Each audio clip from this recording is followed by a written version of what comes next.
Okay, we're good. Okay, so Gavin and I are here to discuss the first two chapters from Dawkins's book, Climbing Mount Improbable.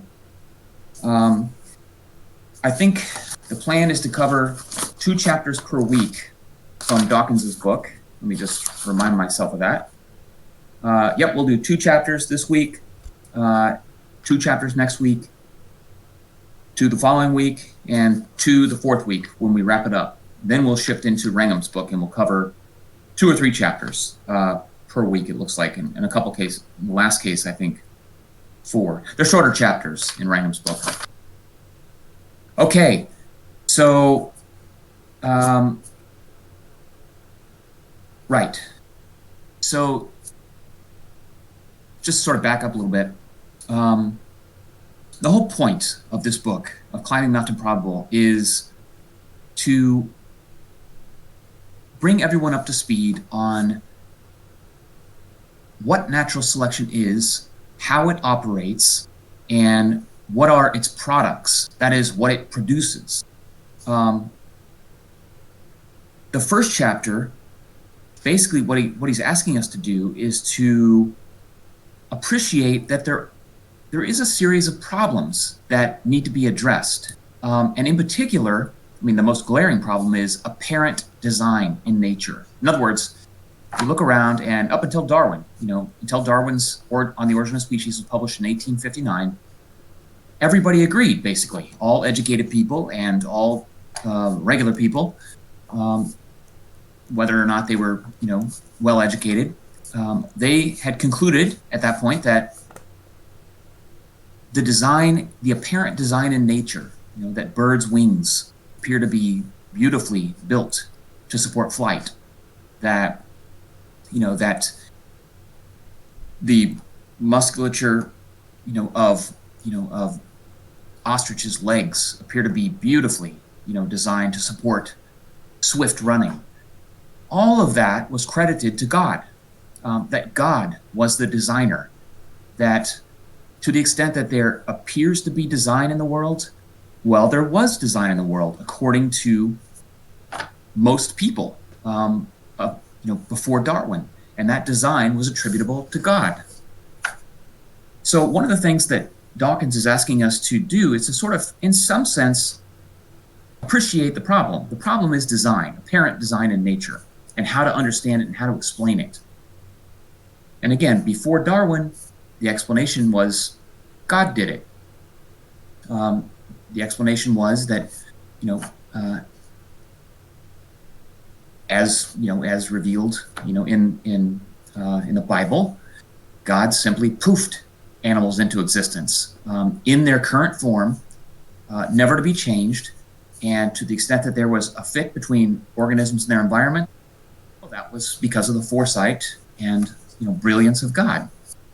What Darwin did is he proposed an alternative naturalistic explanation for apparent design in nature. He argued that no designer was necessary, that natural selection, in fact, operating over vast periods of evolutionary time, can build tiny bit by tiny bit, can build what appears to be beautifully designed adaptations. And so, as Dawkins says in the first chapter, on page 4, right near the beginning, on the second page of the chapter, he says,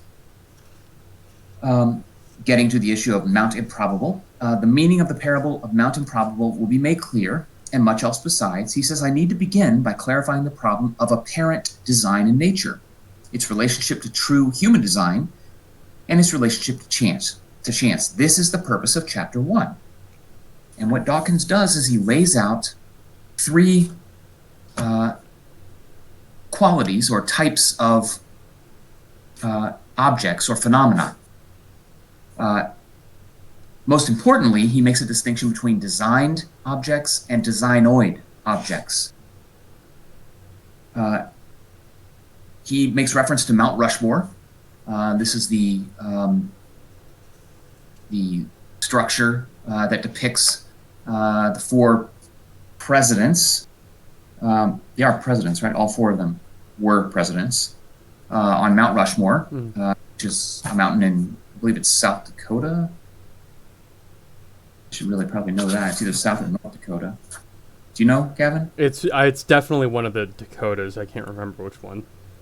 I think it's South Dakota. At any rate, the faces on Mount Rushmore are clearly designed. In other words, they were structured and built by humans specifically to look like the faces of presidents.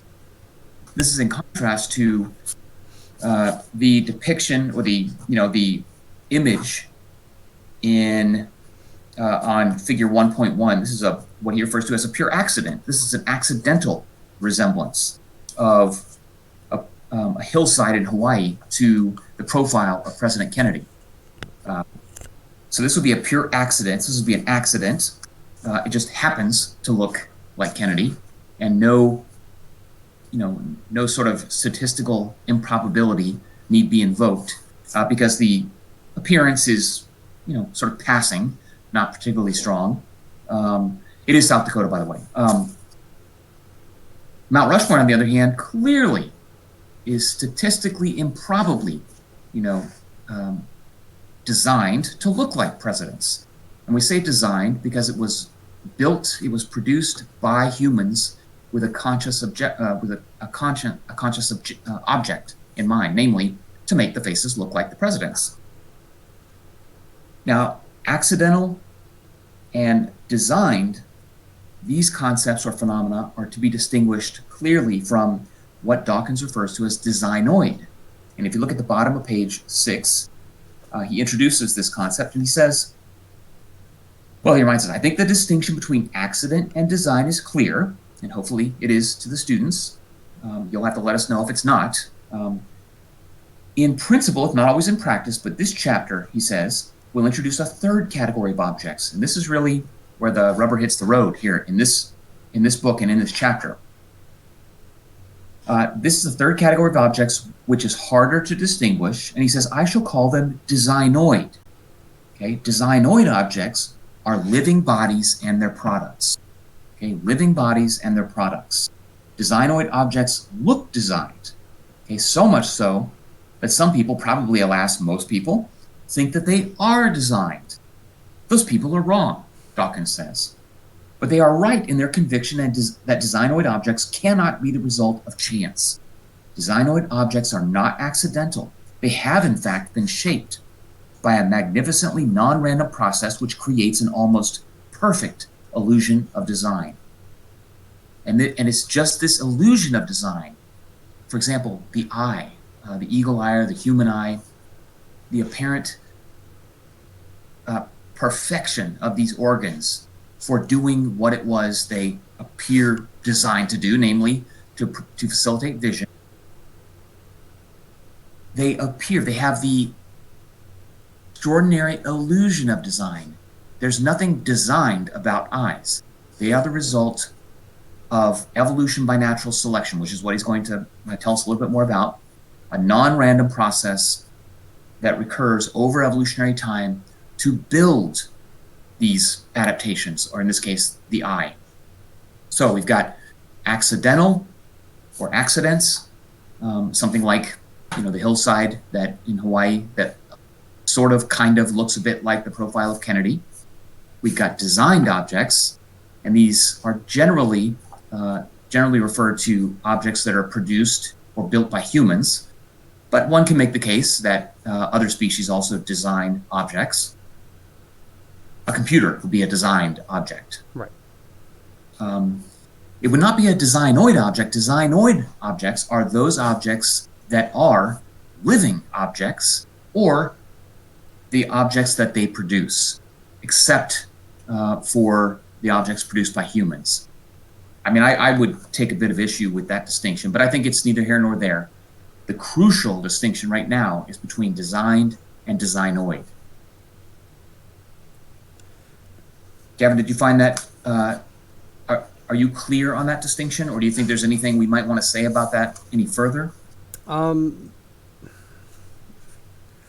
guess no for now. I mean, he does make it pretty clear in this first chapter.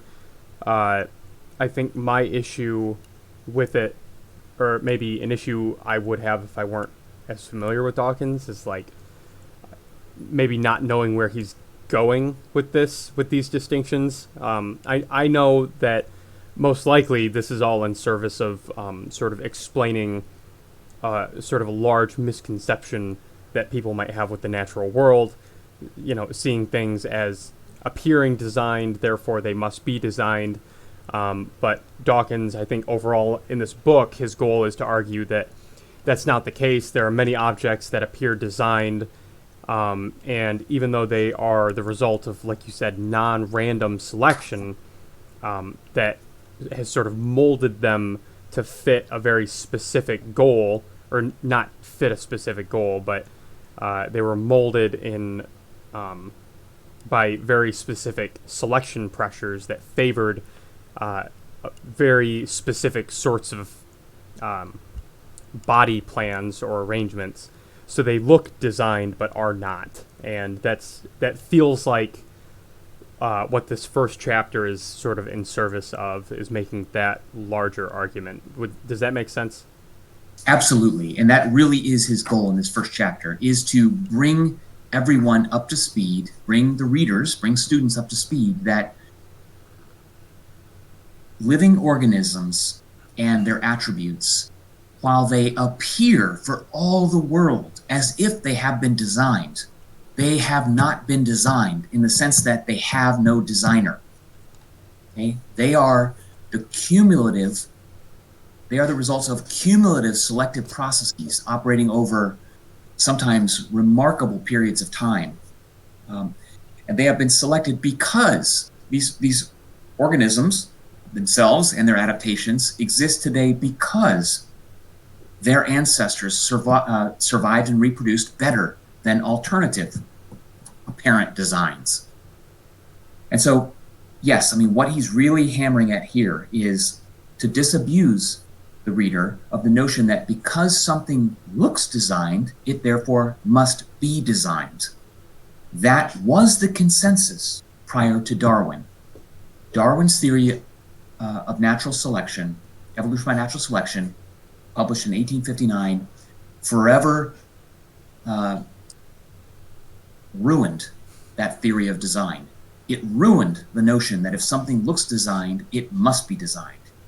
He documented by really quite a wonderful, what he refers to as a one long argument. He documented the logical argument for why apparently designed objects, animals, living organisms, do not require a designer for their explanation. In other words, do not require a God to have produced them.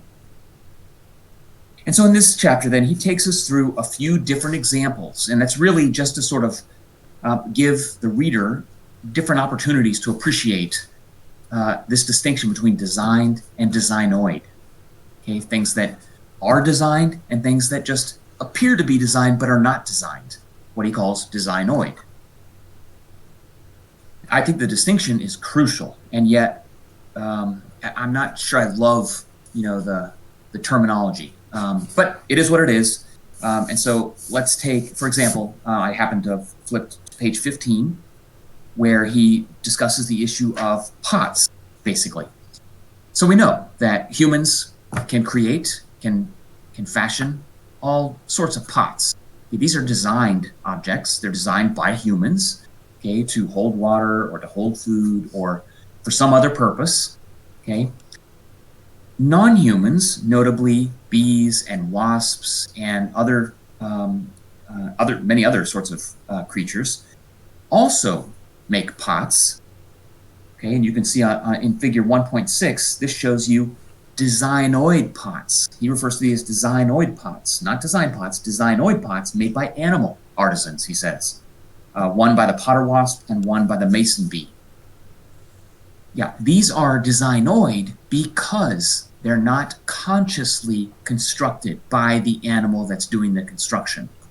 Yeah, I was actually just thinking that might be a good place to sort of make the distinction, and I think a student might reasonably have the question, well, why is the why is a pot made by an ant and a pot made by a human different? Why is one designoid and one designed? Especially if humans are animals, just as ants are. Sure. And I think one distinction that helps me is considering that for the ant, the design of their pot is probably a direct adaptation. Like it has a direct impact on their ability to survive and reproduce.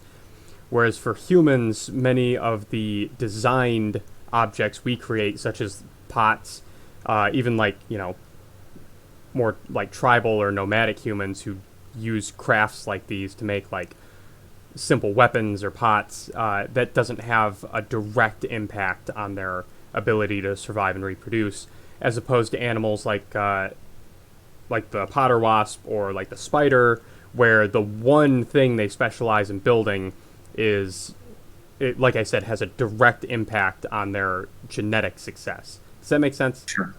It does. I think that's a very reasonable way to think about that distinction. And as you were talking, it occurred to me that I think an even cleaner set of examples, and I'm not sure he gives this particular example in this chapter, but again, between designed and designoid, take something like a camera built by humans and the human eye. Okay, a camera is certainly a designed object. It is definitely designed. By whom? By humans. The human eye, while sharing many of the features of a camera, in fact, there's good evidence that the camera, in fact, the building of the camera stole a bit of what we know about the way the eye functions, and that's sort of happens repeatedly over human history. But the human eye, as an adaptation of a living organism, okay, is not designed. It's designoid. It has all of the bells and whistles of a parent design, but nobody need have designed it. Okay, it was built by evolution, by natural selection, and we know that eyes, as a matter of fact, have independently evolved at least 40 times across the animal world, following a variety of different principles. I mean, the human eye follows many of the same principles as the eagle eye and the eyes of all mammals and birds, frankly. There are other ways to build an eye. An octopus eye, for example, is built very differently, so differently that we understand it to be independently evolved. Once again, the distinction here is between designed, that would account for the production of a camera, and designoid, that would account for the production of the human eye or the eagle eye or the octopus eye. Does that help? Yeah, I think so. And I think also on that same sort of point, it might bear mentioning that I think Dawkins makes the point that the designoid objects, or objects that appear designed, are often sort of misconstrued as such, possibly because they bear so much resemblance to designed objects. And I think that's mostly because for an object, whether it be like a human eye or a camera eye, to serve the same function as one another, they will bear a lot of similarities between them, even though Yes. one is designed and the other is not. That's right, absolutely. Now, I'm looking at page 18, and I want to just bring up, he talks a little bit about animal artifacts, or things that animals build. Okay, that is, things that non-humans build. So he says animal artifacts like caddis and termite houses, which he's just discussed, birds' nests or mason bee pots are fascinating, but they are a special case among designoid things, an intriguing curiosity. The name designoid primarily refers to living bodies themselves and their parts. Okay? So most of the time, when we're talking about designoid, we're talking about living bodies and their various parts. Okay? And he goes on to say, living bodies are put together not by skilled hands, beaks, or jaws, but by the convoluted process of embryonic growth. A mind addicted to exhaustive classification systems might see artifacts like wasp pots as second-order designoid objects or as an intermediate category between designed and designoid. But I think this is simply confusing, Dawkins argues, which is why he makes the distinction and argues simply that animal artifacts, that is non-human artifacts, he's going to call designoid. Human artifacts he will call designed. And he goes on to say, let's see, admittedly, he says the pot is made of mud, okay, the not living cells, and it is shaped by limb movements which superficially resemble the hand movements of a human potter, but all the design, all the elegance, all the fitness of the potter that's created by wasps to perform a useful task come from very different sources in the two cases. The human pot is conceived by a creative process of imagination in the head of the potter, or by deliberate imitation of the style of another potter. The wasp pot gets its elegance and fitness to its task from a very different process, from exactly the same process indeed, as gave elegance and fitness to the wasp's own body. This will become clearer if we continue our discussion of living bodies as designoid objects. Okay, so he takes us through several additional sort of examples of living bodies as designoid objects. And in the process, he introduces the reader to the concept of convergent evolution. Okay, in this case, he begins introducing this concept on page 19. And he says, often living bodies have converged upon the same shape as each other, not because they are mimicking each other, but because the shape that they share is separately useful to each of them. So he turns our attention to figure 1.9, and he says, the hedgehog and the spiny tenrec in figure 1.9, you can see those at the top of, on page 20, figure 1.9. Okay, the hedgehog, let's see, that's A, the one at the top, the organism at the top. And the tenrec, right, that's B. Okay, you can see that's the second organism there, right? The tenrec is C. Oh, I'm sorry, and C, the tenrec. You can see these are very similar looking animals, although they are only distantly related.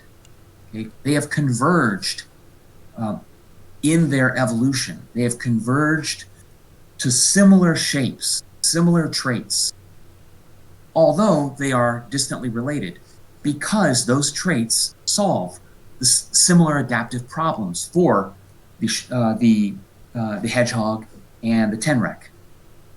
Okay, and so what he says is, okay, so the hedgehog and the spiny tenrec in figure 1.9 are so similar that it seemed almost a waste of effort to draw both of them. Okay, you can see they are shockingly similar.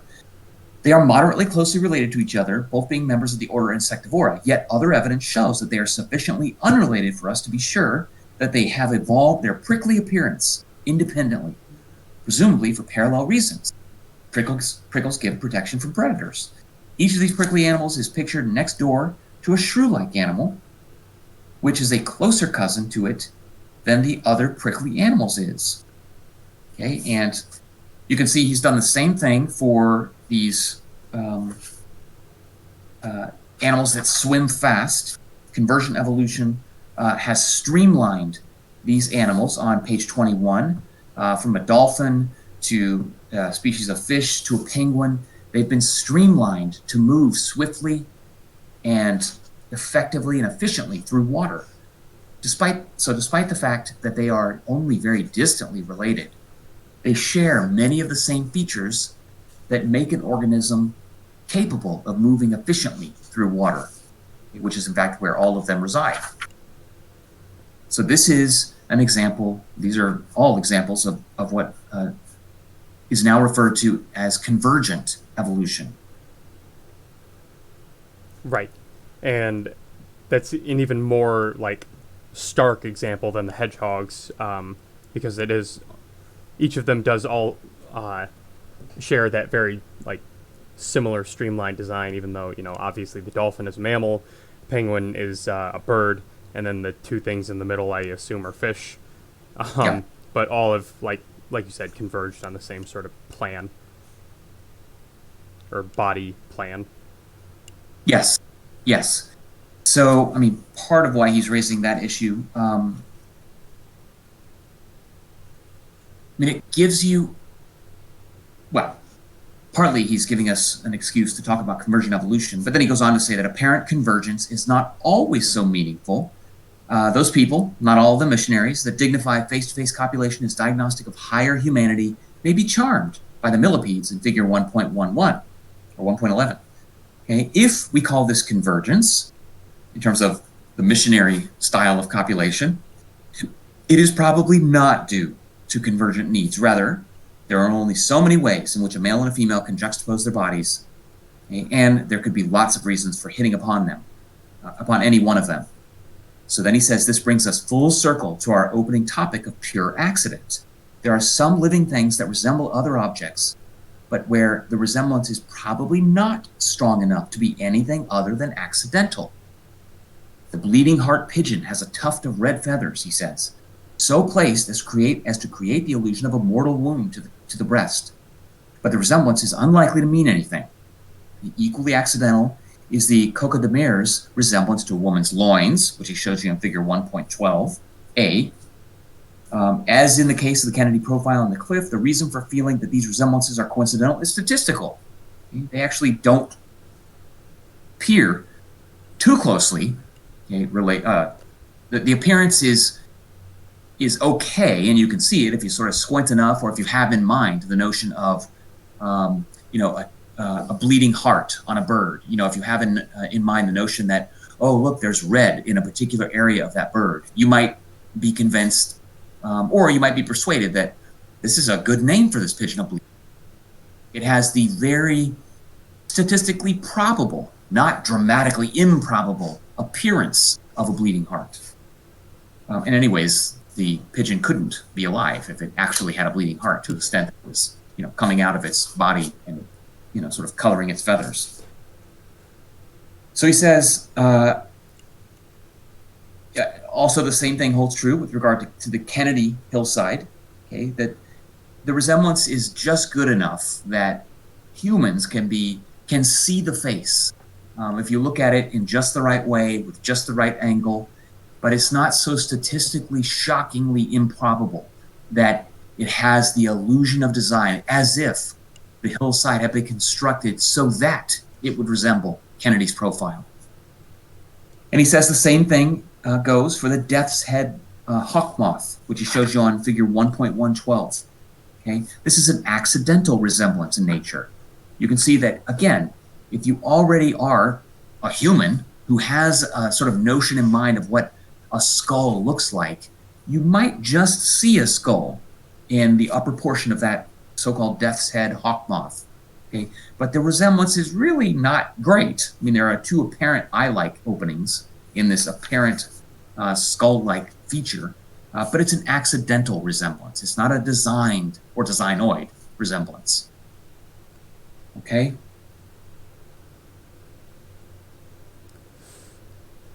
All right, so all of this discussion is leading up to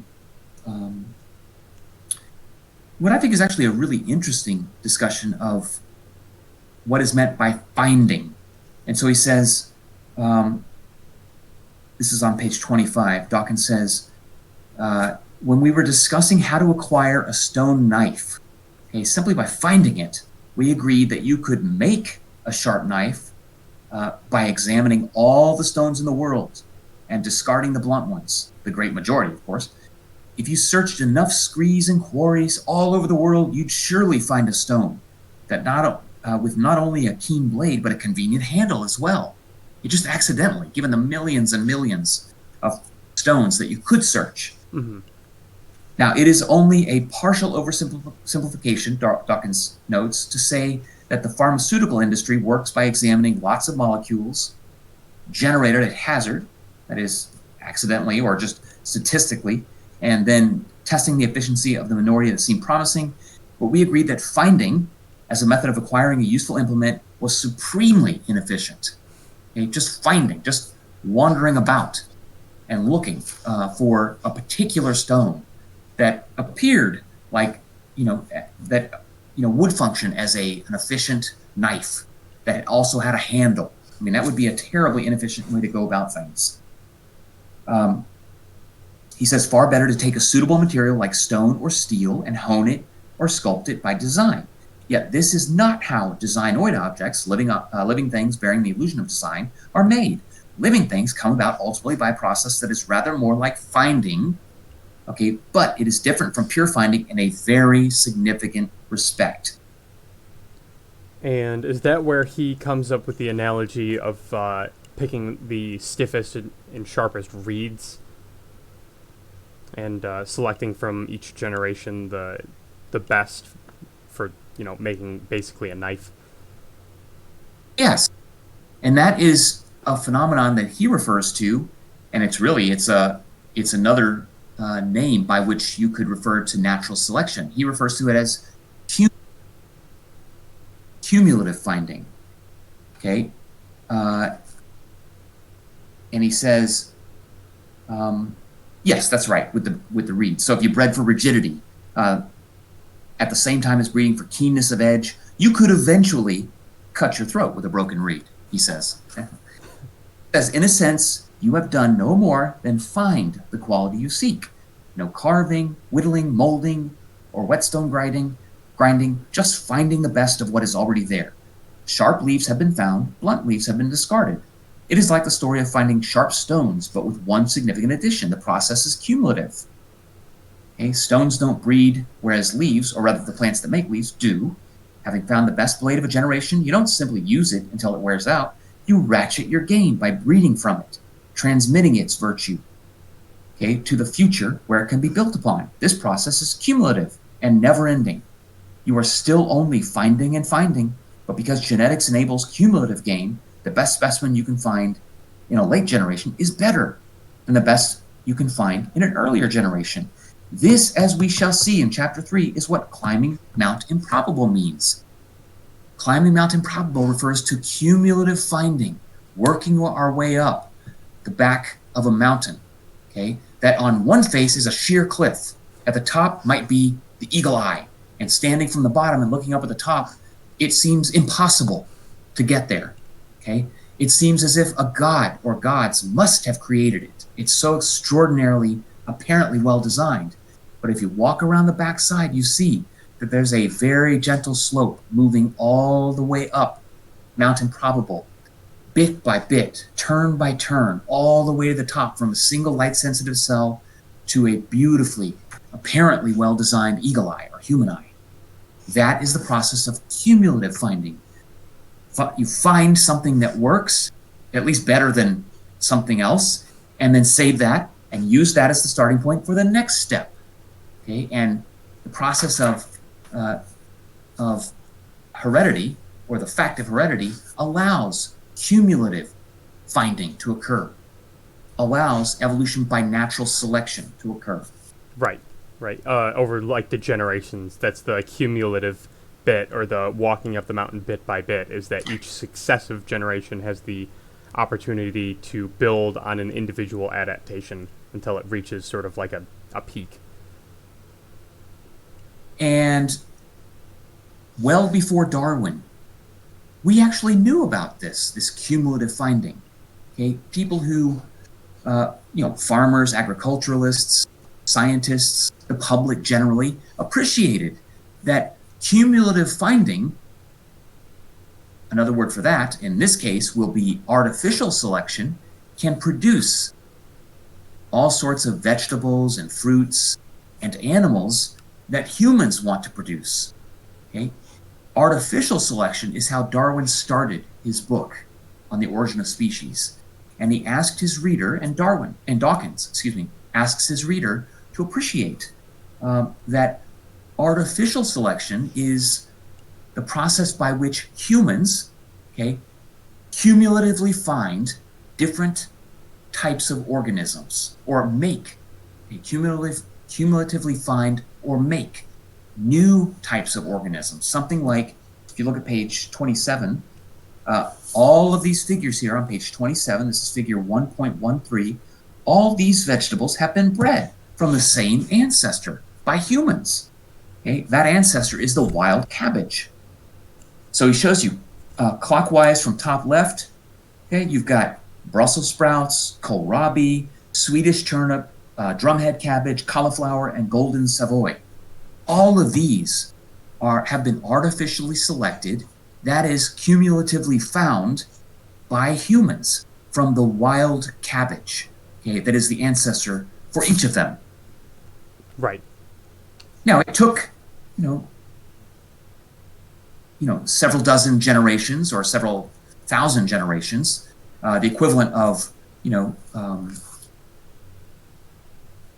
several tens of years or perhaps a couple of centuries in a couple of cases. But humans produced Brussels sprouts, for example, in order to eat them. Okay, humans produced these, artificially selected them, cumulatively found them from the original wild cabbage ancestor. They're all cabbage, okay? Just different versions of cabbage. Right. Like you said, breeding cumulatively different traits until you arrive at each of the different pictures on page 27. And similarly for all the different pictures on page 29. Right. Okay. The power of artificial, looking at page 29, figure 1.14, the power of artificial selection to shape animals. We talked about plants. Let's apply it to animals. All these domestic dogs. Okay. There are dozens and dozens of different breeds of domestic dog. All of them have been bred by humans from the same wild ancestor, a wolf, which is shown at the top of the page. Okay, and here you have a Great Dane, an English Bulldog, a Whippet, a long-haired Dachshund, and a long-haired Chihuahua. These are all dogs. They're all members of the same species, okay, that have been artificially selected, have been cumulatively found by humans with a goal in mind. Humans are the selectors in these cases and are selecting particular dogs to breed with particular other dogs over a period of several hundred years or perhaps a couple of thousand years. I think most of the human design work in the form of dogs has been done over the past few centuries. Right. But you can see how much change can be produced by humans in a relatively short period of time. Just a couple hundred years, you can get from a wolf to, on the one hand, a Saint Bernard, and on the other hand, a Chihuahua. Right. Okay? And he refers to this explicitly on page 28 as cumulative finding, or as it is more conventionally put, selective breeding or artificial selection. Okay? So he's summarizing some of this at the bottom of page 28. And I want to draw everyone's attention to the bottom of page 28, the last paragraph. He says, all right. So he's sort of taking a deep breath, and he says, accidental objects are simply found. Okay? The rock that looks like a knife, sort of. Okay? Designed objects aren't found at all. They are shaped, molded, kneaded, assembled, put together, carved. In one way or another, the individual object is pushed into shape. Okay? Something like a camera built by humans. Designoid objects are cumulatively found, either by humans or, as in the case of domestic dogs and cabbages, either by humans, as in the case of domestic dogs and cabbages, or by nature, in the case of, say, sharks or birds, okay, or humans themselves. The fact of heredity, Dawkins says, sees to it that the accidental improvements found in each generation are accumulated over many generations. At the end of many generations of cumulative finding, a designoid object is produced, which may make us gasp with admiration at the perfection of its apparent design. But it is not real design because it has been arrived at by a completely different process. And that process is cumulative finding. Artificial selection in the case of humans breeding dogs, and natural selection in the case of, as Dawkins says, say, a shark. Okay. Right. And I think somewhere he makes the distinction that even though selective breeding in the case of dogs or even in cabbages is the result of human intervention, it's still very different from humans designing something like a knife or a camera. Correct. Most notably Yeah, because of the genetic inheritance component. exactly. And Dawkins gives you, for those of you who appreciate, working with computers or computer programs, Dawkins himself has developed several different programs over the years to give humans the opportunity to serve as the designer in the production of different computer biomorphs. So it shows you on page 31. These are, the endpoints of different runs in a particular program that called the Blind Watchmaker, I think. This is a biomorph program where the human user evolves these structures. And in this case, these computer biomorph trees differ from each other in only a few computer genes, basically. And the user actually, says, "Oh, I want longer branches, or I want more squished-in branches, or I want, more, sagging branches, or more firm branch." All of this. Each generation, tiny changes can be made on the basis of the human doing the selecting, right? And so what that shows you is in a digital form, that is, in the form of a computer program, the operation of artificial selection, or the operation of change over time, evolution, okay, by artificial selection or by a designer, okay, in this case, a human who's pushing the buttons or making the selections. Okay, and what he says is on page 34, he's saying, okay, so he says biomorphs are artificially selected by a human chooser. This is about halfway down page 34. In this respect, they are like cabbages or pedigree dogs. Okay, but artificial selection requires a human chooser and is not the main subject of this book. Following Darwin, okay, Dawkins says, following Darwin himself, I am using artificial selection as a model for a different process, natural selection. Finally, he says, the time has come to speak of natural selection itself. Okay, natural selection is like artificial selection, but without the human chooser. Instead of a human deciding which offspring shall die and which shall reproduce, nature, quote, decides. Okay, the quotation marks are vital, he says, because nature doesn't consciously decide. Okay, this might be he says, this might seem too obvious to emphasize, but you'd be surprised by the number of people who think natural selection implies some kind of personal choice. They couldn't be more wrong. It is just the case that some offspring are more likely to die, while others have what it takes to survive and reproduce.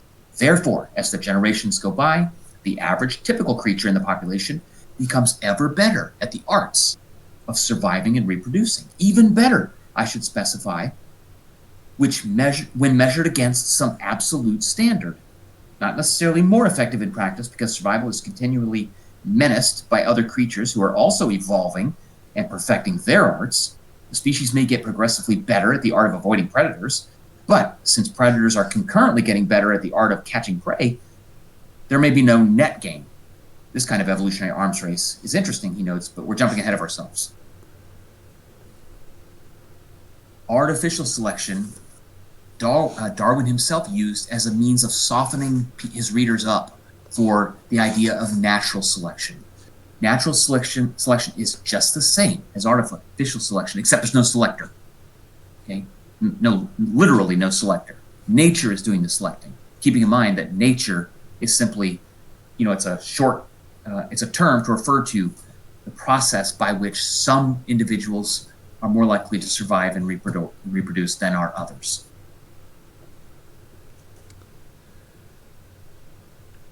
Okay.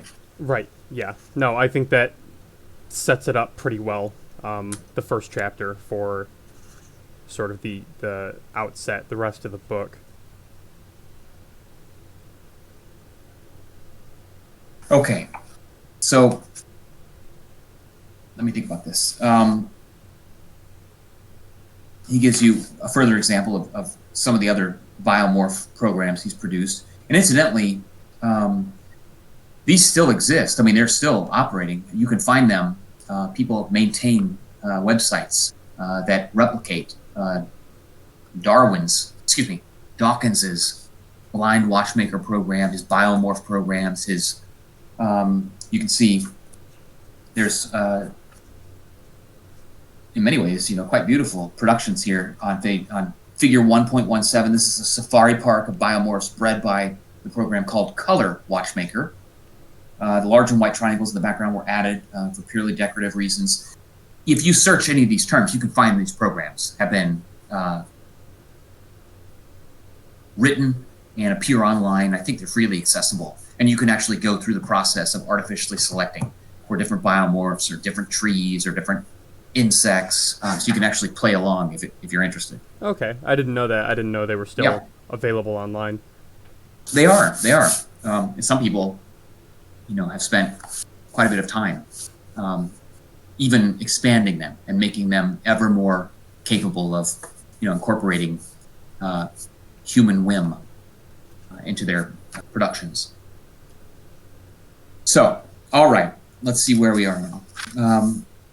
Well, I think it's about here in the book where he makes the transition, begins making the transition to the next chapter, because he talks about the limitations of these computer programs in that they're two-dimensional. So he, kind of muses like, well, what can we model using a two-dimensional computer program that can give us any insights about nature or designoid objects, things produced by natural selection. And I think that's how he sort of arrives on orb spider webs. That's exactly right. And then what he does is he sort of fleshes out this particular example of designoid objects throughout the next chapter. So the next chapter is dedicated primarily to helping the reader appreciate all of the various challenges that a spider must succeed, that is, must solve, okay, in order to build a web. So again, right, that's right. And so, as it turns out, one can produce a computer program that, again, is two-dimensional, as you mentioned, but can give you some sense of whether or not a web with particular qualities is likely to be a better functioning web. Mm-hmm. You can treat in two dimensions. You can think of what a web is designed to do. It's designed to catch insects. Okay? That's what a web is built to do, or apparently designed to do. Again, a web, using Dawkins's terminology, would be a designoid object, right? Produced. You can think of it as an extension of the spider that builds it. Mm-hmm. Okay? And so this chapter then is sort of dedicated to laying out the various problems that have to be solved in order for a web to function as a prey-catching sort of object. Okay, so he says, our fundamental task, this is on page 38, he says, right at the beginning of the chapter, the fundamental task, or the fundamental adaptive problem, okay, is to find an efficient method of catching insects for food. There are lots of ways to do this. Spiders, many spiders, most spiders do this by spinning webs that are designed to catch prey. Okay? Essentially building a net. And he goes through the various problems. So what he says is, we can think of a net as a means of being in lots of places at once. On its own scale, this is at the top of page 41, the spider is like a swallow, a particular bird, with a whale's gape, or like a chameleon with a 50-foot tongue. A spider web is superbly economical, whereas a chameleon's muscular tongue surely accounts for a substantial fraction of its total body weight. The weight of silk in a spider's web, all 20 meters of it in a big web, is less than 1,000th part of the weight of the spider's body. Moreover, the spider recycles silk after use by eating it, so very little is wasted. But net technology raises problems of its own. Okay? A non-trivial problem, he says, still on page 41, a non-trivial problem for a spider in its web, make sure that the prey, after hurtling into the web, sticks there. So he goes through what we know about how this problem can be solved. Mm-hmm. And he says the next feature, towards the bottom of page 41, that the silk needs in order to keep the prey from escaping is stickiness. So he's getting at the various features of webs that facilitate the use of webs as a prey catch, as an efficient prey catching contraption, basically, that is not designed, but is designoid. Yeah, and I think basically makes a really strong argument for the case that something that really is so efficiently, it's hard to avoid using the word designed. It's so like efficiently constructed for catching insect prey that it appears designed, but is natural selection is wholly capable of producing something like this, or even producing the behavior in a spider to produce a net like this. Absolutely. I mean, you know, as Dawkins takes us through this chapter, you know, Gavin and I don't want you to get bogged down in the details, but instead to appreciate the amount of detail, okay, the amount of apparent design that goes into silk, that goes into, you know, the positioning of the silk, the construction of the web. I mean, there are multiple problems that have to be solved. You got to have a web that's strong enough to catch prey in flight, okay, and not tear up, right, so that the prey then gets away. But once caught, then the prey has to remain stuck there, okay, can't escape, okay. All the while, the spider has to be able to navigate the web to get to the prey without getting stuck herself or himself, okay. And this can't be something that, you know, just the spider can't just utterly exhaust itself, you know, in producing a single web. We know, in fact, that webs are built by most spiders daily. Okay, so, you know, you start over and you rebuild it. And so it has to be extraordinarily economical. Right. So all of these problems have to be simultaneously solved, okay, by a spider that's building a web in order to catch prey. And these problems have been solved by evolution, by natural selection. Natural selection has retained those spiders that did a slightly better job than other spiders at building a web that effectively and efficiently catches prey. Right. And although the spider does need to solve all the problems simultaneously, you know, in a modern spider, it is most likely the case that evolution did not solve each of these problems simultaneously. Each problem was probably sort of gradually built upon in each generation.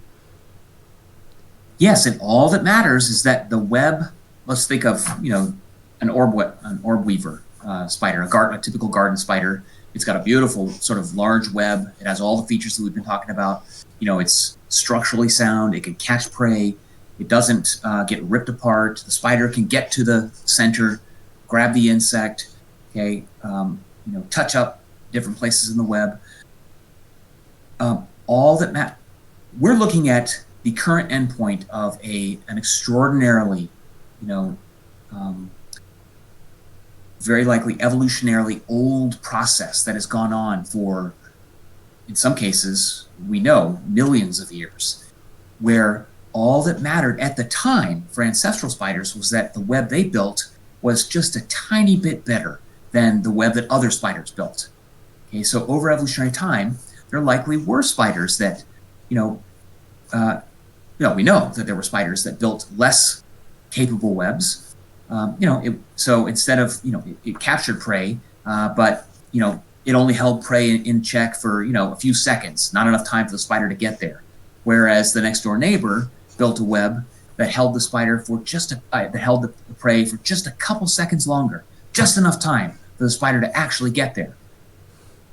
That spider then, the one that actually got there, produces spiderlings, produces babies that inherit the various mechanisms that cause that spider to be more successful. And so over generations, you have the appearance of a web that becomes better and better able to capture prey items. Mm-hmm. And so it's an illusion of design that's created, that's a product of natural selection operating over extraordinary, periods of time across hundreds of thousands, indeed perhaps millions of generations of spider evolution. And I think, so, I mean, yeah, that's really, I think, like hits home a lot of the key points of the chapter. But then he does, I think, throughout a lot of the rest of the chapter, talk about different spider designs and how each of them, I guess, let me know if you think I'm off base here, but it seems like the rest of this chapter, until he gets to the computer-designed webs, is sort of dedicated to talking about the different types of environmental pressures that can create different types of webs. So Yes. It's not always just as simple as, which spider can build the best web, as if there's like an archetypal, ideal sort of web. If the environmental pressures change, then the adaptations for web building simultaneously will change. And I know on 53 he talks about the ladder webs, which are designed specifically for catching moths who otherwise would stick to the web and then slide off because of their layer of like dust or powder. Right. But because of the ladder design, they slide down and eventually run out of dust and end up sticking anyway.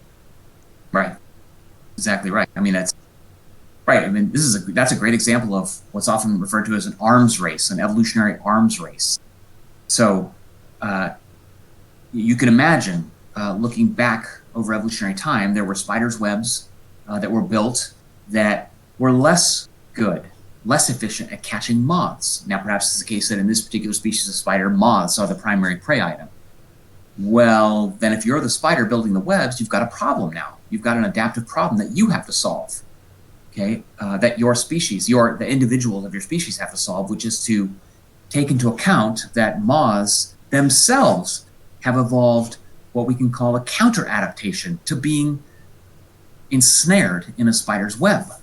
Okay? Moths have evolved this powdery dust on their wings that allows them to escape if they are ensnared in a spider's web.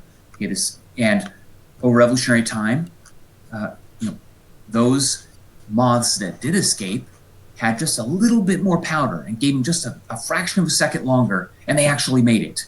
And then had more babies. They had, relatively speaking, their genes then were transmitted to the next generation.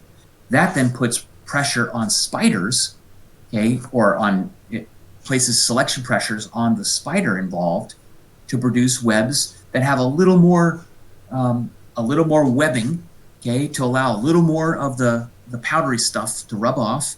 Now, the spiders aren't thinking about this. They're not planning this.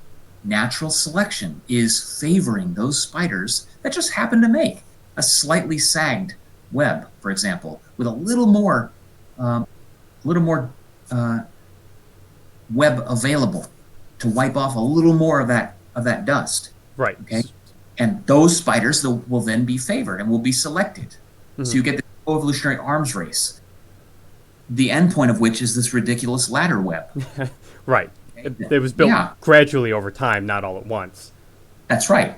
Well, I mean, the individual web itself was built, of course, by a given spider, but the physiological machinery necessary to build that web is the end product of a long evolutionary history of an arms race between spiders attempting to catch prey and prey attempting to avoid being caught.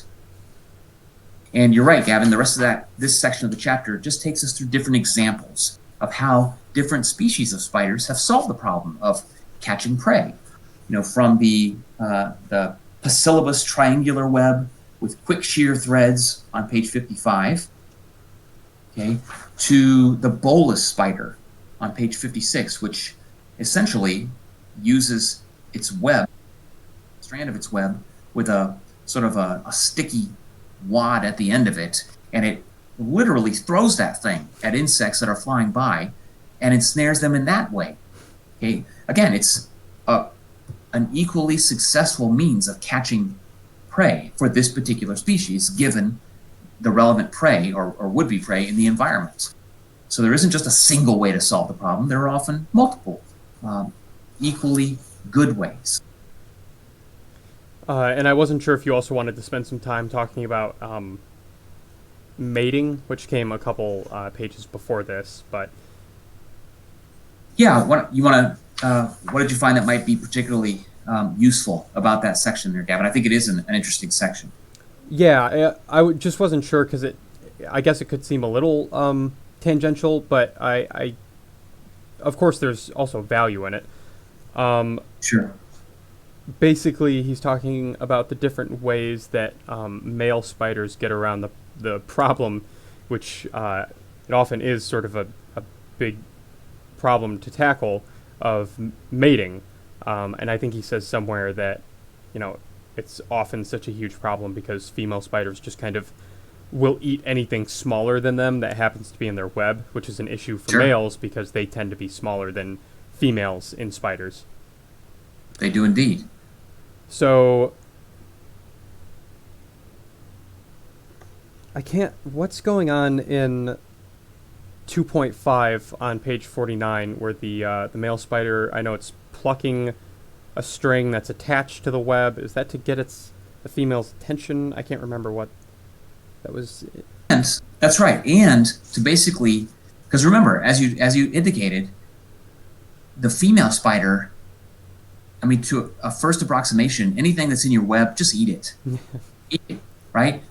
Okay, well now, if you're a male spider, you've got to get around that. You've got to communicate, I'm not a prey item. I am a male. I have the sperm available that you need in order to produce eggs, fertilized eggs. And so the male spider, you can think of this as a coevolutionary arms race between males and females. What males do in this particular species is, so typically, I don't know if it's actually constructed this. Has the male built this strand right here? Has the male built this web link here? Or is that something that the female builds? It's almost like a mating strand. Well, let's imagine for the moment that, set aside the idea of, well, it's a mating thread. Yeah, it says male spider with mating thread attached to female's web. Yeah, so he makes it. Did this, yeah. So the male puts this thing there. So males are capable of spinning web as well.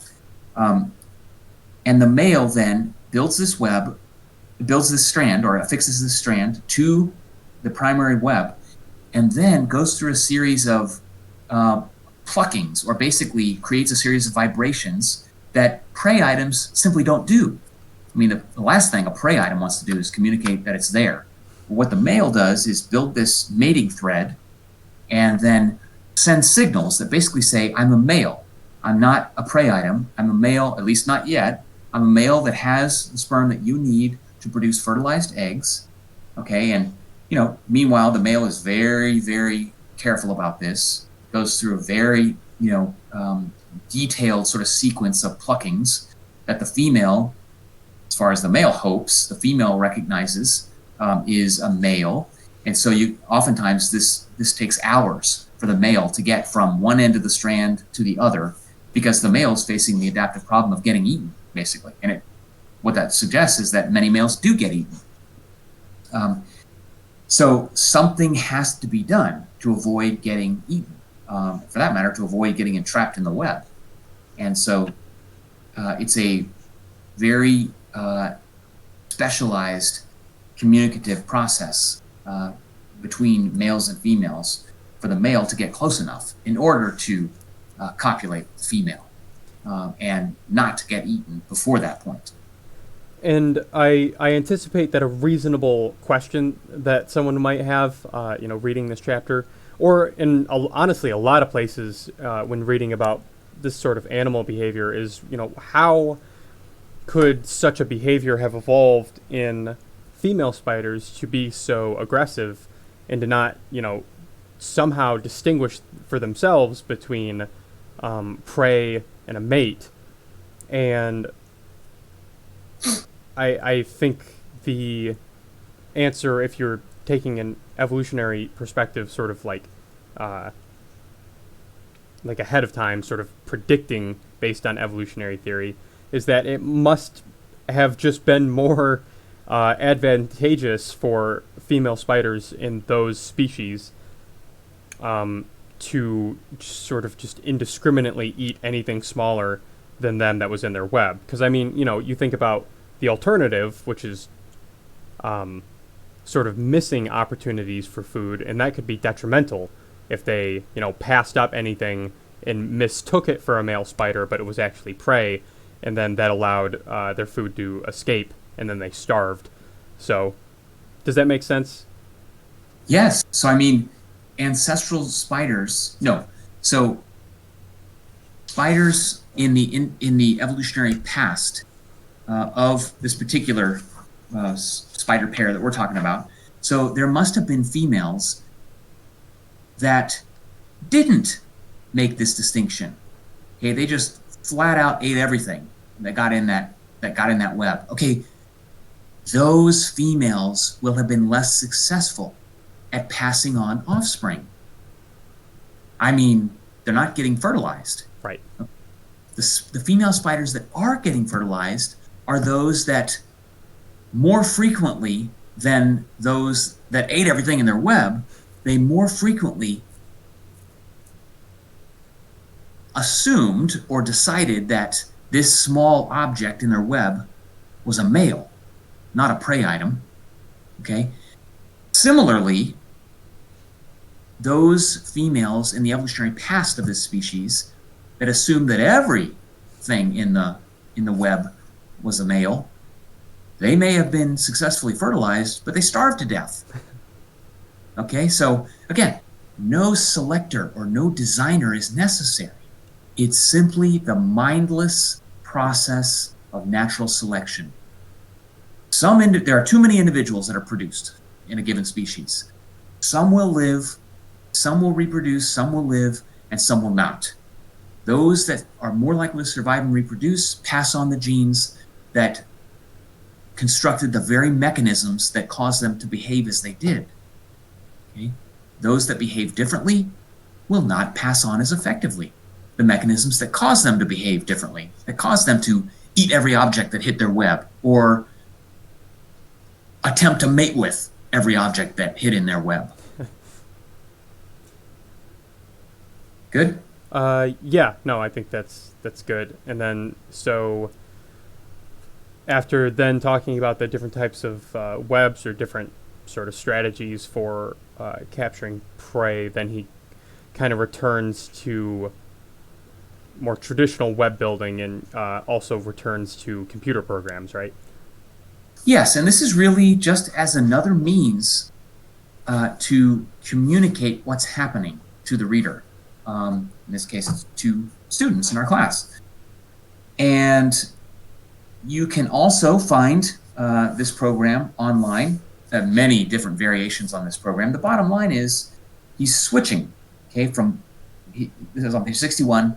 He says the whole point of switching from biomorphs to spider webs, which he did at the beginning of this chapter, was that we saw a possible opportunity to simulate natural selection, selection by measured efficiency at catching flies, rather than selection by human aesthetic whim. So he says, now look at the spots on the picture. So here you see on figure 2.11, computer-generated webs bombarded with computer flies. It's the same bombardment, it's random distribution of dots here.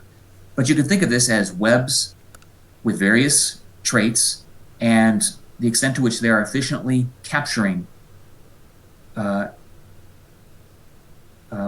items. even though they're not really. Of course, it's all just X's and O's or ones and zeros in a computer program. But this gives you an opportunity, or gives the reader an opportunity, to see how natural selection operates. So you can see on page 63, he let this program run, okay, where those webs that are more efficient at capturing prey items in 2 dimensions, those webs then reproduce. Okay, genes that built them are passed on more successfully, more successfully than are the genes that built the less effective, efficient prey catching webs. Okay, right. And you can see that overnight evolution of the web by the net spinner program. It's a program called net spinner, depicted every 5 generations. So you can see in generation 15, you can see it's looking sort of web-like. Keep in mind, nobody's doing anything. I mean, once you set the thing in motion, webs are selected on the basis of how effectively and efficiently they capture prey items. You look at, he left. He left the room. He started the program, left the room, and you can see what happens. 20 generations, 25, all the way to generation 40, which looks suspiciously, one might think, like a spider web, the kind of web we see. Okay? This is the web that evolves over the generations in the computer, in the program, because it most effectively and efficiently catches prey items. Right, and he does make the distinction that efficiency isn't just number of flies caught, it's amount of material spent building the web versus the number of flies caught, right? Right, absolutely. So, I mean, of course, one option would be, to create just a solid, sort of sheet that doesn't miss a single fly that comes into the area. Well, the problem with that is that the apparent problem is that it's too costly to produce. Okay, costly in time, costly in effort, costly in energy, to produce a sheet that doesn't miss a single flying object. And that's not what evolves any more than that. Similarly, that's not what evolves in real life. You don't see spiders producing impenetrable sheets of webbing, although they could. So good. And then he takes you through a couple of other examples of these kinds of programs. He's a big fan of the use of computer programming to sort of demonstrate evolution, either artificial selection or natural selection in action. Okay. So he basically begins to conclude, and he says on page 68, the point I am making is so obvious that it hardly needs making, yet so important that it must be made. Every time an additional and complicated point of detail is incorporated into NetSpinner, I mean, you can ratchet up all the complications. Extra pages of difficult computer code have to be written by a clever human programmer. Yet in real life, there is, by contrast, a marked lack of explicit computation. The currency conversion factor between fly protein and silk protein is just automatically there in life. Okay, the fact that a fly is more valuable to an empty spider than to a full one needs no imported computation. It would be surprising if food were not more valuable to an empty spider, given that spiders operate on the basis of food that they've ingested. We are accustomed to seeing a computer model as a simplification of the real world, but there is a sense in which computer models of natural selection are not simplifications, but complications of the real world. Natural selection is an extremely simple process in the sense that very little machinery needs to be set up in order for it to work. It goes on to say, of course, the effects and consequences of natural selection are complex in the extreme, the effects of them, okay?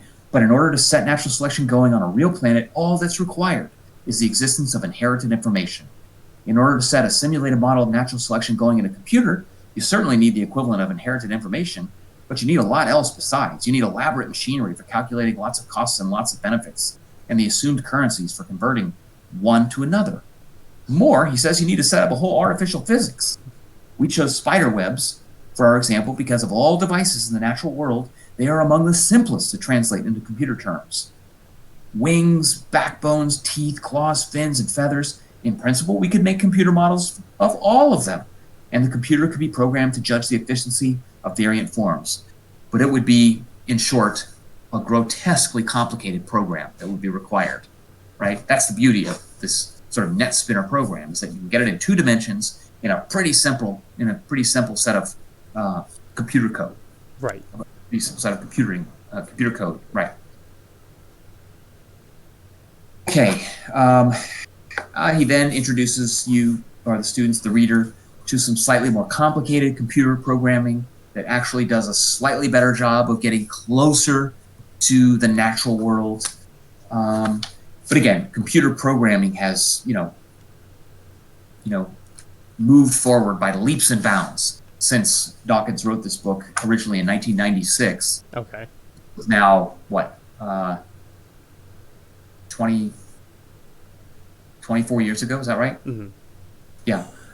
So again, the point is not to get wrapped up in the details or to get wrapped up in, where computer programming has gotten to this point in the book, like to 1996, because it's gone further still, of course.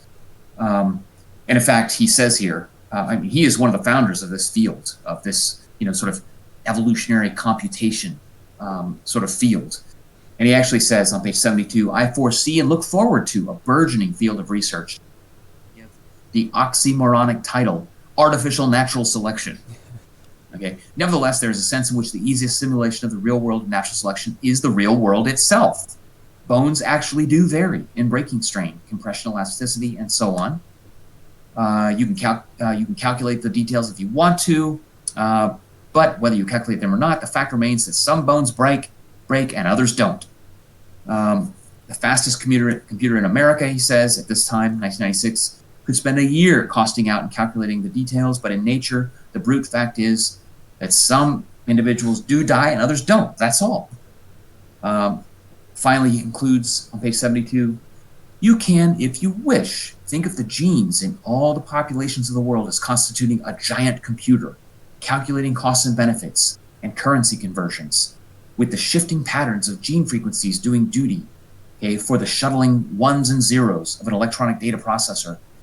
It is quite an illuminating insight to which we'll return in the closing pages of this book. But now it is time to illuminate the title. What is Mount Improbable, and what shall we learn from it? The next chapter then is titled The Message from the Mountain. So now he is going to introduce us to the concept of Mount Improbable and climbing Mount Improbable. Well, what do you think, Gavin? Have we hit what we think are sort of the main points in these first 2 chapters? I think so, yeah. So what we need to do then is, and this is going to be true as we move through the class, it's going to turn on the students, on you guys, asking your questions. Get them out there. What questions do you have about the material presented in the first 2 chapters? You're going to post those questions, 4 to 5 questions, on the discussion board, for this week. And even more importantly, you're going to at least 2 other students' questions. Respond on the basis of what you know at this point, in the book. We're not grading your questions or your responses on the extent to which it appears to reflect expertise in the material. We're grading them on the extent to which your questions and your responses reflect that you've read the material, that you're working through it, that you're struggling with it. And Gavin and I will jump in now and again, but really this is, we'll do our best to sort of monitor as things go along and see how things are going, and we'll use your questions and your responses as sort of jumping off points for later points in the class, as we sort of get a better feel for where you are. Every class is different, but we're really counting on you, the students, to generate the questions, to post the questions that you really have. Take advantage of this opportunity to get your questions out there, and then take advantage of the opportunity to share what you've understood from the material with your fellow students. I mean, this is really how stuff gets learned, is you work through the material, post your questions, offer your responses, and then we move through to the next material. So you've got your discussion questions, 4 to 5 discussion questions that you post. You've got responses to at least 2 other students' discussion questions that you'll post. You will also submit by 9 a.m. on Saturday a reaction paper, okay, in which, let me suggest, I'm happy to sort of take your comments or feedback, Gavin, but let me suggest in 2 double-spaced pages, in the first page, summarize the key points as you see them in the first 2 chapters, okay? The second page, address or reflect on or respond to some of the things that you were, less clear about, some of the questions that you had, or some of the things that you found a little bit confusing. These you'll submit at the appropriate place on the Moodle course webpage. We will read these, and in a few cases, I think we'll offer comments. Is that true, Gavin? On the discussion or on the reaction papers? Yeah, have we done that in the past, or how have we typically done that? No, not. Just record them. Okay, yeah. Yeah, okay, fine. And again, we're not grading them for the extent to which it reflects your expert knowledge of the material, but instead, we're grading them for the extent to which your reaction papers, indicate that you have read the material, that you're struggling with it, that you're asking questions, okay, that you're engaged. That's what's important. All right, and then you are, all we can do is strongly encourage you to watch the videos. It's the first 3 lectures of a series of lectures that Dawkins himself gave, which eventually became this book. I think you will find these lectures engaging, interesting. They will hit on much of the same material that you're reading about and that Gavin and I are discussing, but it won't be exactly the same, which is all to the good, because you'll get it in a slightly different context with slightly different examples. So please take the time to view those talks. There are 3 of them for this week. And you're welcome to incorporate those talks into your reaction paper. So anything further, Gavin? No, I think that about covers it. Okay, very good. So why don't we stop the recording, and we will talk with the students then again next week. All right, sounds good.